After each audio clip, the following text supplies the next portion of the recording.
Bakit package 4 yung napili nyo? I-discuss ni ma'am kanina yung sa package 5, baka ako yung sa market po. Iniisip nyo kasi maliit lang yung market ninyo. Hindi mo na-explain sa kanyang maigi. Na-explain ko naman. Sigurado ka. Pag in-explain ko ngayon kay Kapitan yan, magiging 5 yan, tinan mo. Hindi lang palakasan ng production ng basihan ng 5 versus 4. Paano Kap kung sabihin ko sa'yo na for example, etong produkto na to, di ba ito 3,000 gallons per day? Yun yung 4. 6,000 gallons per day, sir. Double ka. Doble. Dalawa ang kayang i-produce. Sir, yung machine ko under ng isang oras, magpuproduce ng isa. Versus sa package 5, under ng isang oras din, magpuproduce ng dalawa. Same horsepower, same electric consumption, same water consumption. Mas matipid lang to ng onte. Pero nakapag-produce ka ng dalawa sa loob ng isang oras. What do you think? Na ang ibig sabihin, sir, kung ito, namuhunan ka ng 5 piso, ito, 2 pesos and 50 centavos lang. O, para mas madali computein. Kung ang puhunan mo rito, 4 na piso, dito 2 piso lamang. So, sa negosyo natin, Kap, efficiency is the key. Kung mas efficient yung makina, mas malaki ang kita. Tapos, ang sabi nyo kanina, Kap, ang diferensya ay konti lang. Sa diferensya ang konti, sir. Kanina nga po. Ayan, nagbago isip ni Kap, po. Habang kumakain kami ng lunch. Nagkukwenta kayo. Tutulungan ko po kayo magkwenta, Kap, para mas madaling intindihin. Example ko po sa inyo, Kap. Magkano ang diferensya ng package 4 sa 5? 20,000 lang ang difference, sir.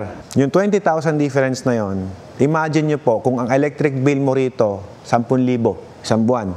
Dito, 5,000 lang. Nakasave ka ng 5,000. Sabihin mo na, ng 5,000 sa isang buwan.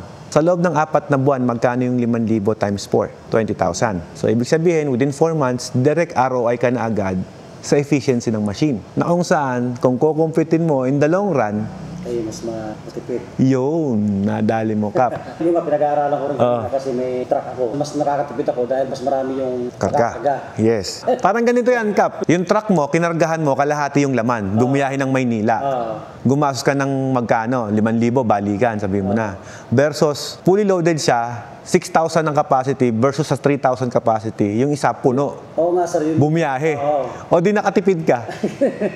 Ganun nga, sir. Yung... Instead na magdalawang biyahe, isa lang. Sa negosyong tubig, the more na lumalaki ang makina, the more na nagiging efficient. Wala din pagkakaiba, sir, nga yung sa sabi ko sa... Yes, kahit sa tracking, sa tracking. mas malaki, mas efficient. Sa yellow, ganun din, mas malaking makina, mas efficient. Sa laundry, ganun din, mas malaki ang kaya mong ikargang kilo dyan, mas efficient. Pero kapag pinag-uusapan natin, 20,000 difference. Kaya nga, sir. Come to think of it. May tatanong nga sana ako, sir, kay ma'am kanina. Oo. Kung halimbawa, nakauwi na kami, in case na pagdating ko rin ay nagbago yung... Isip mo. Isip ko. Oo. Pwede ba yung package 5? Pwede ba yung... Walang problema doon. Ang amin naman, Kap, is kung ano po yung magpapasatisfy namin sa client namin, yun yung priority namin. Although, kahit na nakapirma ako ng kontrata, Upgrade naman yung ginawa mo, Kap, eh. Kahit yung package 4, pwede kong gawing double membrane yun. Kaya lang pagka kasi kunyari, dineliver na namin sa inyo, na-install na namin, package 4, mapapamahal kayo. Magkano ang upgrade namin? 35,000. Compare sa diretso mo ng 5, 20K difference. Nako, dahil sa video to, wala nang bibili ng package 4 ko. sa package 5 na tayo. Oo. Mambi sa'yo eh. Biglang bago eh. Sinabi ko po yung sir. Oo nga. Kaya lang, ang binanggit mo kasi, capacity lang. Hindi mo na-explain sa kanya, yung matitipid niya. Yung efficiency pa rin. Negosyante eh. Price difference eh. Yun lang yun eh.